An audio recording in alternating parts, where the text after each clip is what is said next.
Now, we also have a little bit of show news for the show. It's not always just about STOked. We're going to give you a little bit about ourselves, an update. Because, you know, this is episode 100, and we do have to make... It's a turning point. It's a perfect time to make some show changes, sort of liven things up, but we also have some big life changes to announce. I actually have one big announcement that I'd like to make to the live audience, to our recorded audience, to everybody, and it's kind of a two-part announcement. There's some good news, there's some bad news. I think I'm going to go ahead and start with the bad news and then circle back on this. So the bad news is, this is my last episode of STOked. This whole series of episode 100 is going to be the last time that I'm appearing on this show. Now, the reasons for this are actually the good news. The good news is that I have accepted a position as an associate systems designer at Cryptic Studios, working on Star Trek Online. J-Man's becoming a dev. I'm going to be a dev. Belly clap for the J-Man. Oh, man, I'm showing my shorts. Actually... Yeah, and so that means, of course, if he's working for Cryptic, he can't really be on the show. One, we wouldn't allow it for conflict of interest reasons. Right, exactly. Also, Cryptic has the same policy. Yeah. So, but it's all mutual, it's all fun. And of course, just like we have conversations with lots of devs, boy, look at the poor chat room going crazy. Just like we have conversations with lots of the devs frequently, I'm sure we'll be talking to the J-Man. Yeah, I'm going to try my best to still stay involved with the show and help me, especially with the transition process. Now, let's talk a little bit about the transition process. Yeah, well, so, you know, we thought, what do we want to do with STOked? Because we've been a two-man team now for the majority of the show. And practically 100 episodes. Where do you take it now, right? And so the road trip was actually the perfect opportunity to kind of figure this stuff out. And, you know, one of the things that we walked away from that visit to Cryptic with is we easily have another 100 episodes worth of content coming out. Oh, yeah. And this is not the time to end the shows. It's the time to expand the show, make the show bigger and better and do more things. Especially with the whole, I mean, the free-to-play launch is going to see a whole new swath of community joining. Huge. They're expecting huge numbers, and I believe it. Yeah. And I'll tell you, you know, just from our own feedback that we get from audience members, a lot of you out there are watching STOked, waiting for it to go free-to-play, and then you're going to jump on. We've heard from probably nearly 1,000 of you out there. So we know you're out there, and we know you're all excited.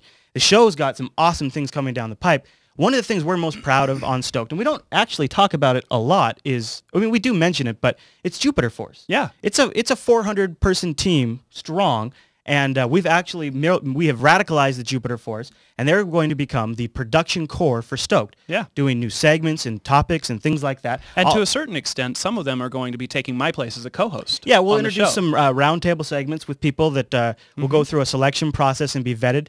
And people who are experts in the game that really know this stuff, people who have game industry backgrounds and all kinds of things will be coming on the show. Join us at Roundtable, along with devs like Jeremy and other people from Cryptic. And we're also going to open the door to other podcasters who might want to join us and chat on the show from time to time. So we'll be introducing some new segments there. And with the production power of a 400-strong person team who it's surprising, but the fleet structure can actually lend itself very well to a sophisticated production for a podcast. This isn't something that's just they're going into it cold. You guys have already seen the Founding Files, which was kind of a pilot program for this whole sort of thing. It helped us sort of build an initial back-end production chain you need for a weekly show. Right. And now we're going to be able to expand that and really sort of highlight some of the best stuff. But it's been simpler than that. I mean, every single week when we go to try to gather the latest news stories and tidbits and dev posts and everything like that, Jupiter Force is our #1 stop. I mean, these guys are already so into it that... they're an absolutely great asset. It also means just by that, you're going to hear a bunch of different topics and different opinions. Yeah. Sometimes people who don't necessarily agree with us will now be featured on the show and have a chance to get their voice heard. Yep. This, by its very nature, will have a lot more community input, and that's really, this is the perfect time for it, too. And there actually will be a path that we will eventually lay out where if you're just a fan of the show and you think you have something to contribute, something you want to say about Star Trek Online and you want to get your voice on the show, there's going to be a path that you'll be able to go through the correct processes and eventually become a panel member.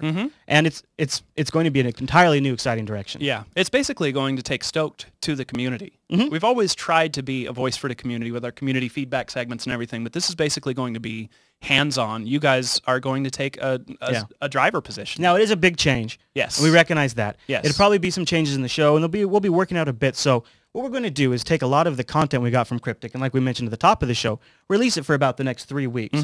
On the back end, we'll be spending that time retooling the show, rehearsing, practicing, and really making it a well-oiled machine. That way it can be as smooth as possible once we do relaunch. Yep. And I think you can probably expect to see episode 101 on November 1st. That sounds likely. So over the next few weeks, you'll get a lot of exclusive stuff from Cryptic, and then we'll have like a new awesome, well-oiled machine for you with a whole new format and all new segments, but tons of good stuff. And really, I think you're going to be excited with all of the content that's coming down the road, being able to expand our coverage on that is going to be key. I think you'll also be excited to hear more voices from the community because I'll be honest, we're total fanboys of this game. And sometimes we don't give the devs as hard of a time as some of you want us to. Well, if we get more community voices on the game, I think you'll be hearing more and more. I'm making sure we're specifically lining up people who will have disagreeing opinions. Now, we're not going to have fights, but we're going to have intelligent conversations about this stuff. Yeah. And of roundtable discussions is, I think, what we're aiming for. And we're going to take the segments we do now and we're going to expand them even further. So it's going to be, I think you guys are going to really like it, but stick in there. Let us know. We'll be monitoring the feedback. I'm thinking about launching a weekly podcast on Jupiter Broadcasting. This is sort of a network update to let people know where we're at with different projects. And so stay tuned. Maybe follow me on Twitter, twitter.com/ChrisLES for the official announcement of that. And the other thing you can always kind of stay tuned in to know when more stuff's coming up is jupiterbroadcasting.com/calendar, where you'll see future releases. And I'll try to be vigilant about keeping that up to date to keep everyone in the loop.